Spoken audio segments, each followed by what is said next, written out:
Hello, welcome back and thank you so very much for watching this video. When you were a child, your parents fed you, bathed you, clothed you, and took care of you in every possible way. One day, you claimed that you were all grown up, so your parents left that child in your custody. Have you been taking good care of that child? Or you got too busy gathering hurt and hoarding anger to remember that little child? If you can let go of that hurt and anger and go back, you will see that the long forgotten child is still sitting there after all these years, waiting for you to go back so he or she can laugh again, play again, and be at awe with this world again. The road you traveled so far has not ended. In fact, every day that road is calling you loud and clear to go back and travel on it again. That is, if you are willing to stop for a while to listen. That road had many beautiful offerings that you missed, but your road is still open for you to experience it again, to see the sights you failed to see, to smell the flowers you refused to smell, and to hear the calls of the nightingales you chose not to hear. You never realized, but those all were angelic messages from the heavens to open your eyes and open your ears to all that beauty that was sent your way, but somehow you missed them all. The message that all those sights, all those flowers, and all those songs carried was the invitation to you to go back and be complete again and claim the happiness, the richness, and the incredible possibility of your life again.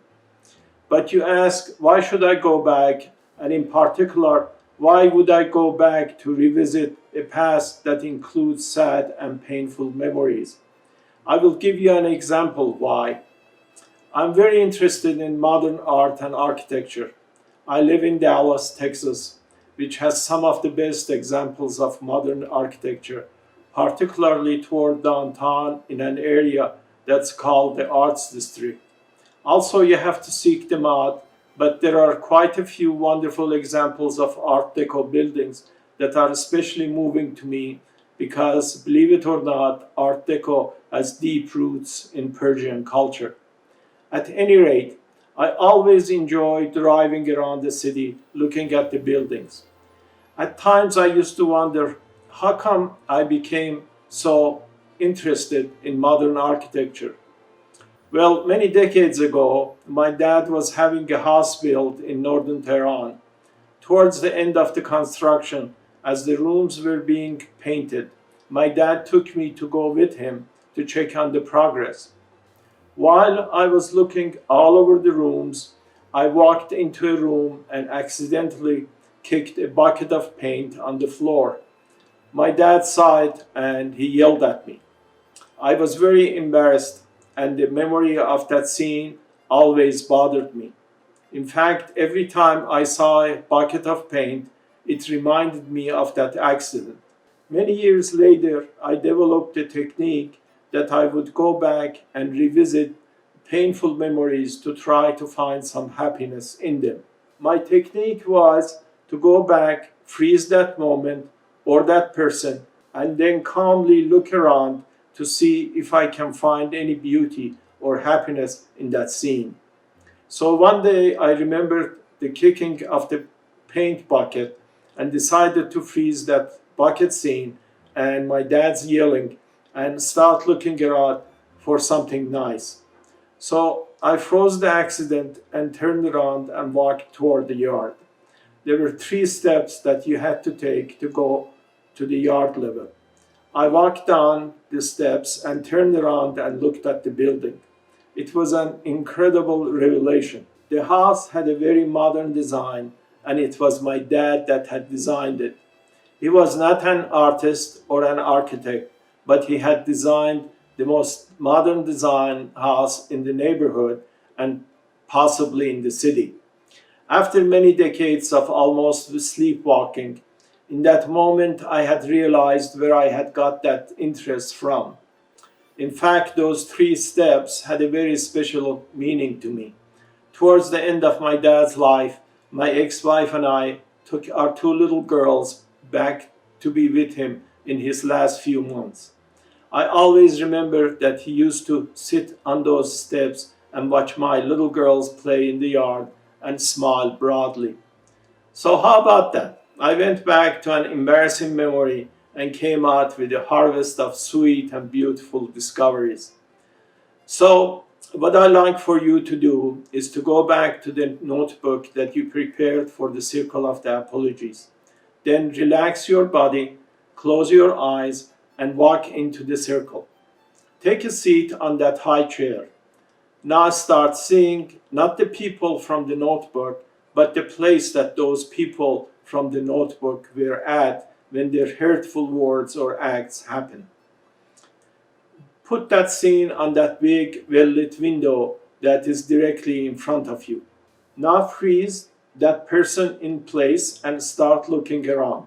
To explain, previously I had asked you to place people from the list in that window, but this time I want you to remember the places that those people were at when those events took place.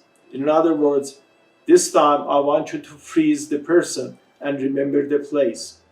Start looking at that place. Notice everything about it.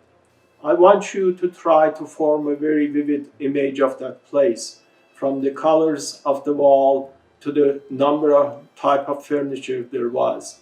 Remember what kind of day or night it was, sunny or cloudy, and what season. Remember that maybe how wonderful you may have felt an hour before or a day before when that event took place. Maybe there was a painting on the wall of that scene that you always liked or admired. Maybe it was a glorious spring day outside and you still remember the beautiful flowers of the cherry trees in the garden. Or turn around and see that gorgeous dress that your mom or your sister had on that day. One by one, go through scenes that those people from the list were located at when they said or did those unpleasant things.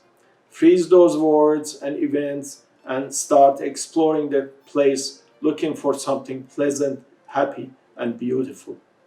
At no point you may allow yourself to move away from that scene before you have found at least one pleasant or beautiful object or person in that scene.